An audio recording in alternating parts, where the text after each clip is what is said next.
Alright, today we're going to be installing this Big Mouth kit. It's supposed to get more air in. It's made by Velocitech. It's a Gen 4, so apparently they've revised their plan a few times. But it's supposed to be a scoop that installs in behind the grill. It's supposed to install right in behind here. And then it pulls more air in, I think, through here. I can tell you more about it as we install it. But I just found it online and figured, hey, it's worth a shot. Do a little upgrade. This is what it looks like. You can get different color trim kits for it. I think they offer like 20 different colors. I just got mine plain black because I don't want it to be gaudy and stick out like that. I want it to be kind of like sleeper. I don't want it to stand out in the grill. So the first step we're going to have to do is remove these two bolts. Now you might notice that this is AFE Power aftermarket.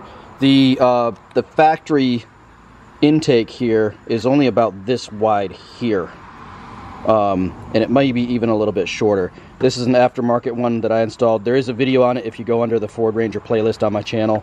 There's a video on how to put this in. But so we're going to take these two screws out, and then we're going to take the 5 screws that hold this top piece in. So there's one here, there's one here, and there's 2 more over there. And I'm going to use this little removal tool that gets right in under there and pops it right up like that. Super easy.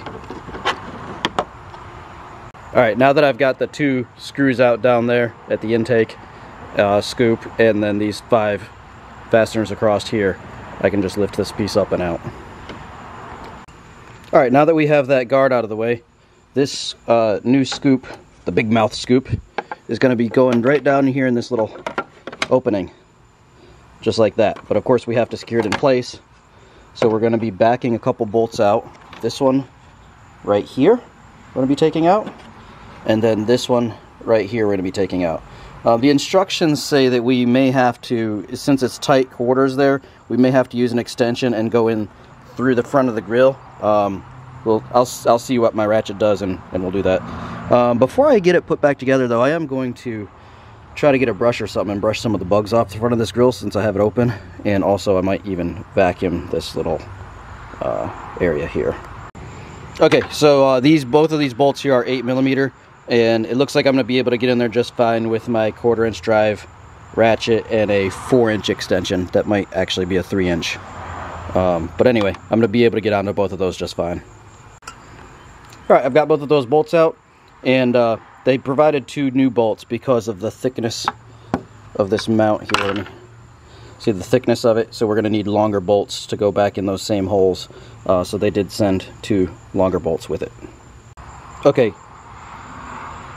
Now I see why they were saying I might need an extension to get in there. Because you can see I can't get to where that bolt goes in right there. I can't literally, look, this is like 2 fingers, maybe 3 fingers in there. But very tight quarters. And I could go in from here, you can see the bolt there, in through the grill, but I don't have an Allen wrench long enough. This is my longest Allen wrench, and I cannot, it won't reach. So what I did was, I removed this bolt here, and this bolt here. They look like this. They're 10mm. And I'm gonna be able to pull the grill out enough so I can get my hand down in there to fasten that screw. So here we go. All right, I've got those 2 bolts installed. This thing isn't going anywhere. Yeah, you're required to say that after you bolt anything in. And I've got my 2 grill screws back in.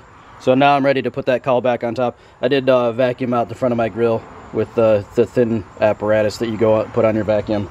That guy. Anyway, I've got that all vacuumed out, cleaned up. I'm going to install the shroud. Make sure it goes underneath this bracket here when I installed it back. And looks like we're almost good to go. Alright, so everything's back installed. You may be asking yourself, what is the purpose of this? Because I'm asking myself the same thing, but I think I figured it out. So of course you've got the scoop here. It's a little bit hard to see in there, but that's the new scoop. Let's see, I can stick my fingers down in there. You can see that. So that's the scoop. It comes out right here through this little opening. Okay?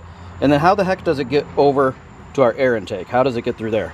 Well, if you look up at the hood, you've got this weather stripping around here, right? So there is some amount of air that comes in the front, but not a whole lot, okay? Because there's also weather stripping here, and that's going to seal down right to here, okay? So this is all sealed off. So the idea is to take the air that's going through the grill right here And normally that would flow straight in through the radiator, the intercooler, all of that, and cool everything down.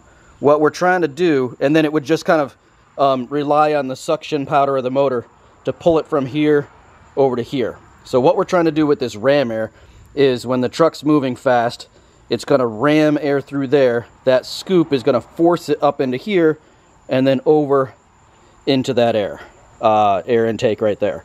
So instead of relying on just natural air movement, we're actually taking that scoop and ramming it in there.